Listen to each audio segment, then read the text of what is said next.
Hey everyone, in today's video I'm going to show you the tech that I use at home, and that includes the cameras that I use for making YouTube videos. So this is my table, which looks very neat today because I have arranged all the items for the making of this YouTube video. And my table is split between art and tech. So on the left side you can see the shelf with all the watercolor supplies, and here you can see all the tablets, the keyboard and monitor. My table is beside the window, so I need to have the curtains here, otherwise it's impossible to work with the sun coming in.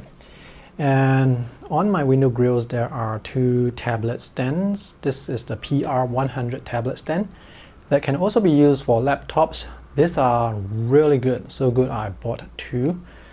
And here, hanging here, are the cameras that I use. This is the Fujifilm X Pro 1 that I bought many years ago. I use this mostly to take photographs. And this is the Rode Lavia mic that I use for recording. I'm recording the audio from another mic right now, but this is usually the one that I use. It's a cable mic, so I don't have to worry about battery.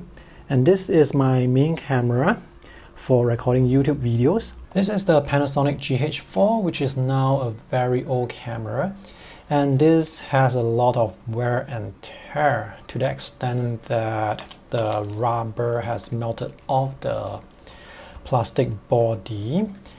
The covers for the pots here and here have detached permanently, and I have dropped this camera on the floor several times, so some of the plastic bits on the camera are chipped off here. The lens has chipping here, and this microphone port, you may not see it properly, but it's actually bent inwards, so I'm still using this camera because it still works. And you can see the word audio here to remind me to make sure to check the audio before I record any videos. I have audio here and here as well. The touch screen no longer works, so I have to navigate with the control here. So this is a really old camera, and I am still using it because it still works. This is my third camera, the Panasonic GH5, which is the camera that I use for recording videos outdoors because this has very good in-body stabilization. So this camera is terrific for recording handheld videos. The build quality is solid and the video quality is excellent. Now this camera is very well used now, to the extent that some of the rubber surfaces have also melted off, and I have this thing here for the cable to go in. That cover has detached permanently. Anyway, I will continue to use this camera as well as the GH4 until they no longer can be used. And here at the top we have a Ceramic Blink 500 receiver. There are three variations for this wireless receiver. This one is made for mirrorless cameras, so it has the 3.5mm audio jack. There is the receiver for USB-C devices, and another receiver for lightning devices such as the iPhone. This is the one to avoid because when you're recording with your iPhone, the volume is going to be so low that you have to increase the volume in post each time you are editing your video, so you might as well not use this. Many reviewers on YouTube do not tell you how lousy the lightning receiver is, probably because they receive free products from the company. If I had watched those reviews and went out to buy this, I will be very angry. So the lightning receiver for the Ceramic Blink 500 is not something I will recommend. But the 3.5mm and the USB-C receiver work well. Let's move on to the items on my table. Starting from the right side, that's the small table fan for the hot days. And hanging by the side here is the Mark Levinson number 5909 wireless headphones. This is US $999. I actually received a review unit many months ago for this, and after the review I liked it so much I purchased one for myself. but also to use this as a reference so that I can compare other headphones that I receive in the future with this. And on the table here we have the Apple touchpad, the Caldigit Thunderbolt 3 dock, which is really good. It's expensive, but it's really worth the money. And there in the background, that's the Orico enclosure for one M.2 NVMe SSD. And this is the 2020 M1 Mac Mini. And below it is the Mac Mini hub, which can hold an additional SATA SSD and one M.2 NVMe SSD. When editing videos, I use these free B&O earphones that I received many years ago from a phone purchase. I cannot use Bluetooth headphones and earphones to edit videos because there will be noticeable latency. And this tablet is the Huawei MatePad 10.4, which is actually a review unit that I get to keep. So big thanks to Huawei Singapore for providing this. And I use this occasionally so that I can compare it with other tablets as well. And this is the iPhone 14 Pro Max that I purchased recently. This is a second-hand unit because I don't believe in purchasing first-hand iPhones.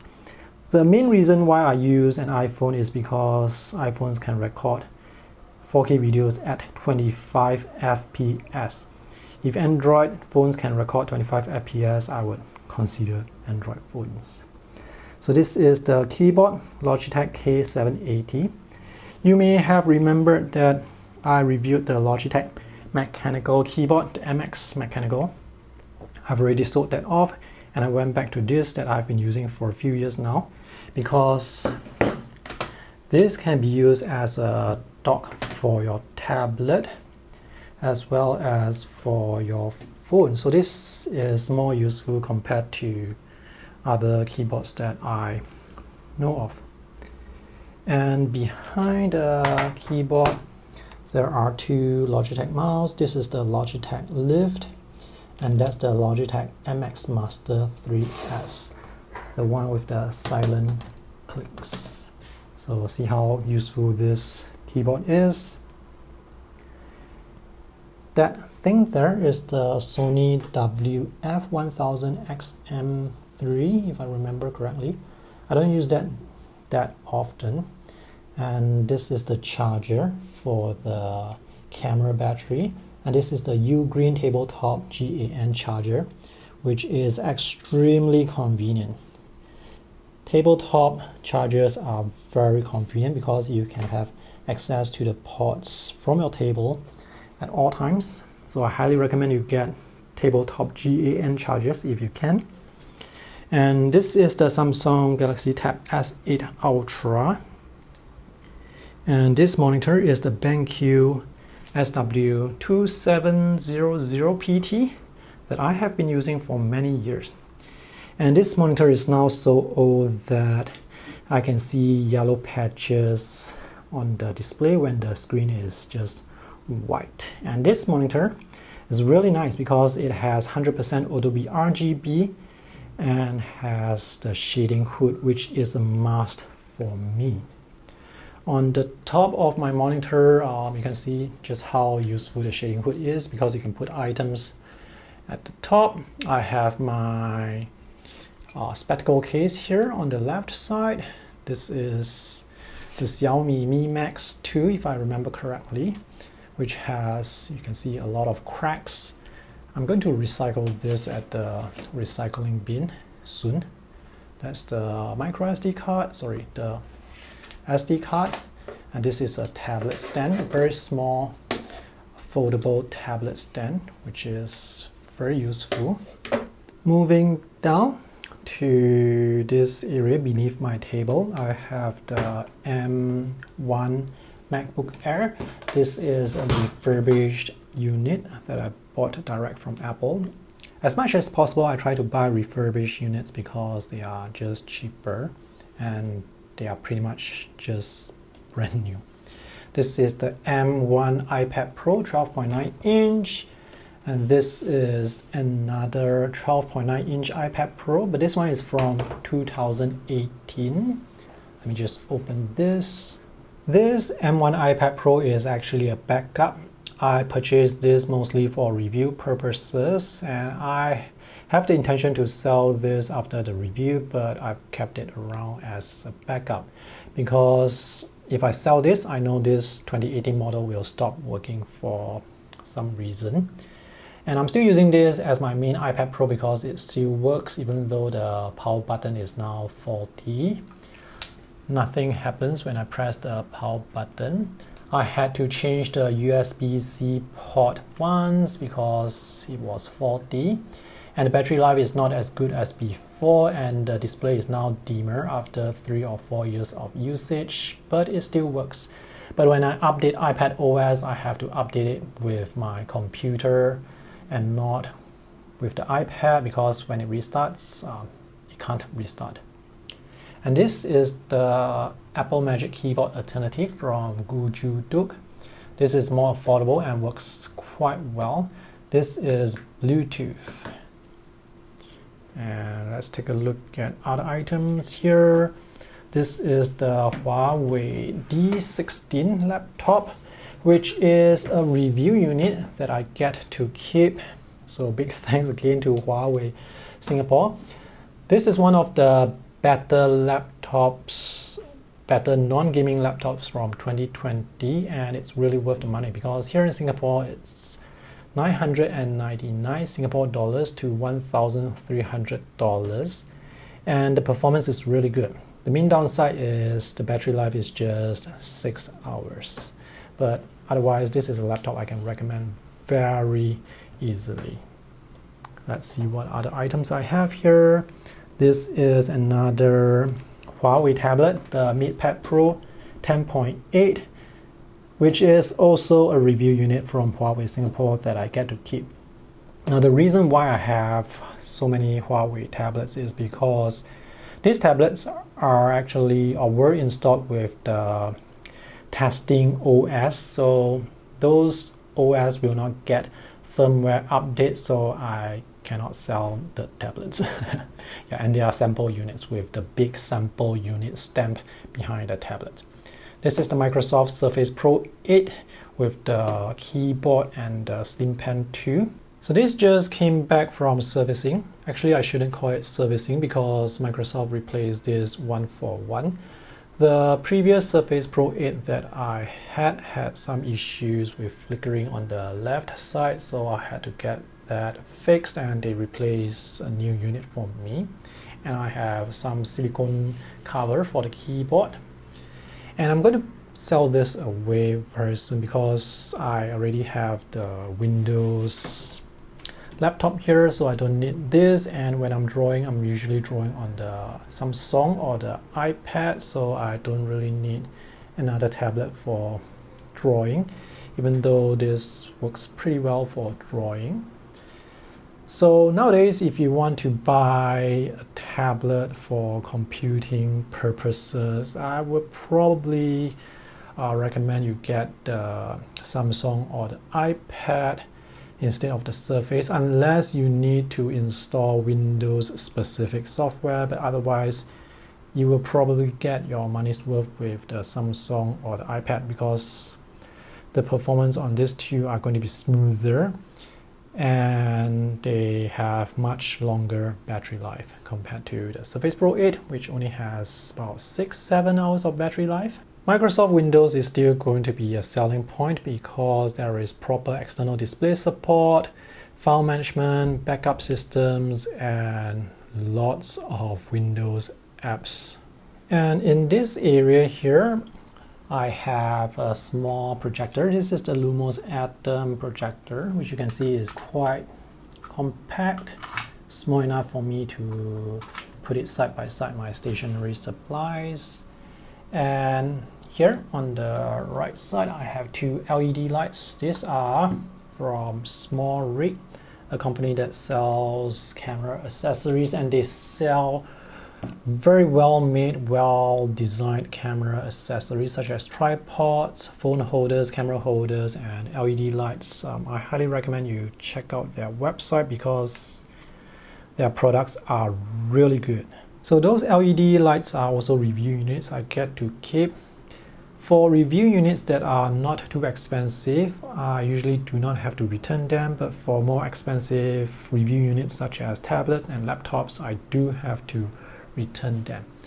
And on the table now are the portable storage devices that I use. This is the Samsung T7 SSD. This is 2 terabytes. This is Samsung T5 SSD that I received as a free gift when I purchased the Tab S8 Ultra. This is Orico portable flash drive, 256 gigabytes. And this is the Sandisk flash drive with USB 3.1 speeds. This is 1 terabyte. Transfer speeds for portable SSDs will be more consistent if you do data transfer over long periods of time. But in terms of portability, nowadays you can find flash drives with USB 3.1 transfer speeds quite easily, and these are more compact and you don't have to bring around a cable to connect with your laptop. The SSDs that I have in the Mac Mini hub are used for one-to-one backups. Under my table, I have a Western Digital 8 terabyte external hard drive for Time Machine backups, and this is for versioning backups.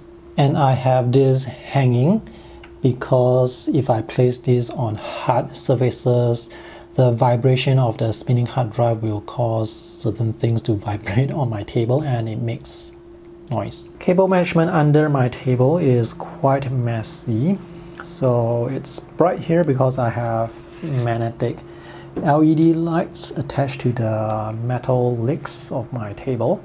The last thing I almost forgot to mention are tablet stands. So I have this iPad Pro tablet stand that is foldable. It's a magnetic tablet stand sold by Lulu. I don't think the foldable design is necessary unless you need to bring the tablet stand out with you often. And this is a tablet stand for the Samsung Tab S8 Ultra. The build quality is excellent. It's this full metal build, and having a tablet stand is so useful. The thing about magnetic stands is they usually do not work with tablet cases, but there are some tablet cases that are so thin that you can use them together with the tablet on the magnetic stands. So that's all the tech that I use at home, and as you can see, it's a mix of old products and new products. By the way, the main reason why I keep so many products around is for testing and comparison purposes. If I'm not running this YouTube channel, I will not have so many tablets that do the same thing. So having many products is not going to make you more productive. Having the right products will make you more productive. As much as possible, I will try to use the products for as long as possible until they physically break down before I replace them or upgrade, because I find that it's quite wasteful to upgrade to a new product when your current existing product is still working. And usually before I buy something, I will ask myself whether the new product is going to help me save more time and more money compared to the existing stuff that I am using. So that's how I prevent myself from buying too many things, even though I'm running a YouTube tech channel. I know it's very tempting to buy so many things whenever you watch YouTube video reviews, but buy only the necessary things that you need, not you want. Before I end this video, I just want to let you know that all the links to all the reviews of these products that I have featured in this video will be in the video description below. Alright, see you guys in the next video. Bye.